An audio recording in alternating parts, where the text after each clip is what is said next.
Hey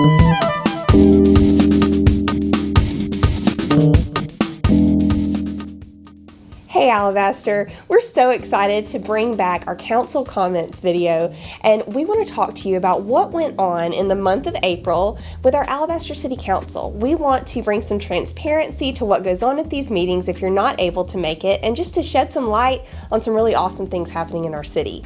So we're here today with Rick Ellis, and Rick is the councilman for Ward 2. So thanks for being here with us today. No problem. I'm glad to be here. So give us some background on you and how long maybe you've been in the city and how long you've been serving on the city council.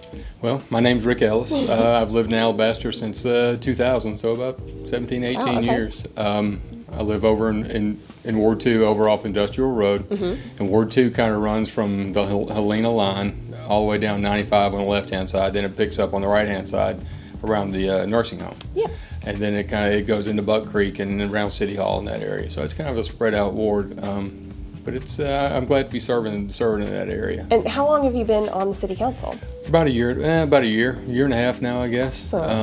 It's a lot to learn. I told the mayor one time it's kind of like drinking from a fire hose. I can only imagine. But I'm getting there. Awesome. So I've learned a lot in the last year and a half. So I'm excited about doing it. We're excited that you are going to talk to our citizens a little bit about what went on in the month of April at our city council. So the first thing that I think we're going to talk about is the teen council. Now, I'm really intrigued by this. I want to know a little bit more information. I'm sure they do too. So tell us a little bit about the teen council. Well, the teen council was a initiative by Mayor Hanlon. It started about 5 years ago.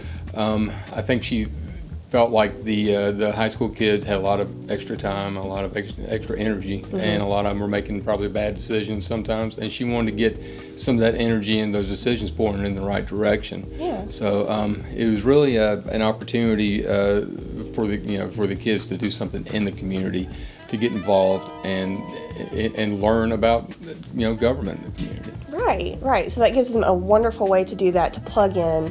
And I'm sure it looks really, really great on their extracurricular activities too. Right. So that's a wonderful benefit for them as well. Yeah. So the teen council was brought in, and I guess they were kind of sworn in their way, I'm sure. They were. They came in, I think it was the first meeting of the month of April, and they were inducted. And not sure how many there were, but they lined up from one end to the other of the yes, I saw some pictures. There were quite a few of them. A lot of them, and that's a great thing to have that many kids that want to be involved in the community. Absolutely, and they do events throughout the year as well, right? They do. They do the back to school bash. They also do philanthropic type kind of things. Yeah.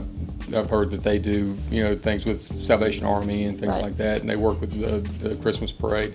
And I understand that they were in charge of getting together the disc golf out at Veterans Park. Well, okay, I'm sure people are excited about that then. Yeah. All right.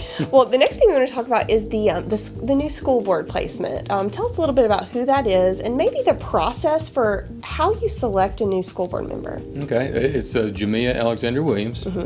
The process is we're very blessed to have 8 really good candidates. Okay. We bring them in. Well, actually, they go and they fill out an application, and then we bring them in and do 30-minute interviews with them. With each one of them. This time we actually brought back 2 of them and talked to them, and then Jamia was just a really great candidate. With her enthusiasm and her passion for the school board and for the city, it was she's going to do a great job. I'm really excited that she's going to be on the school board. Yes, Jamia has had her hands in the school system for quite a while, helping and volunteering just endlessly. So I know she will be a wonderful addition to the school board. She certainly will. That is very exciting.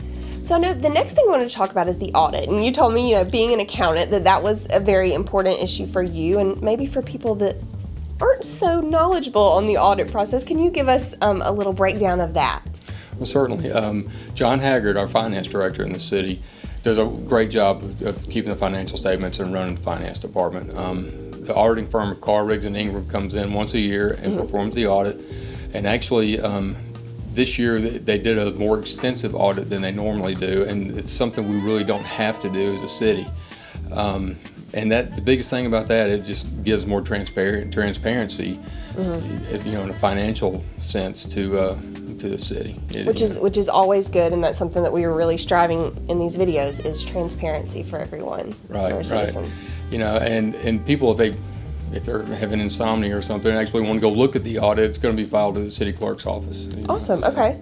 And we did want to say too that if there's anything that we talk about that you want a little bit more info on, you can always go to the city website, and a lot of these things are listed on there. The teen council specifically can give you some more information if you are looking for that. Another thing that we wanted to talk about that happened at the April meetings was a bus purchased for the senior center. Right. The director of the senior center actually plans 5 to 7 trips for the seniors, every month, and the bus that they were using was actually need to be replaced, just for safety, and we purchased a 35-seat bus for the senior center, and that gets the seniors out, and it gets them with their friends and gets to go different places with their friends, and that. So I think that was a really good purchase for the senior center. Absolutely, and if you have not looked into what all the senior center offers, it is incredible. I had no idea until I started doing a little bit of research what all they offer at the senior center, everything that they do. It is an incredible resource that our city has, so definitely something people need to take advantage of.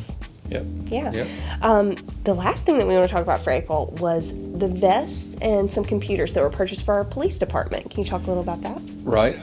We did. We purchased some more vests and computers for the police cars. The vests were actually vests that holds their equipment up on the vest instead of around the belt. Okay. So that is something that the police department really wanted, thought would be good for their officers. And how that kind of works is the police department will go to our city manager, Brian Benzer, and say, hey, it's time for us to buy these vests. We found these vests we really like. He puts it on the agenda for the work session. They come to the work session and show off the vest, and we discuss it and decide whether we want to buy them. Awesome. I know people probably want to know how that process works sometimes when things are needed. We always want to make our first responders as efficient as possible doing their jobs, so I know that is a very important purchase for them. So there was a lot of other things that went on during these April meetings, I'm sure, but we've really hit the high notes here, and I really want to thank you for shedding some light on this for us. Oh, no problem. I'm glad to do it. Awesome. So guys, thank you for joining us this month, and make sure you tune in next month for our council comments brought to you by the City of Alabaster.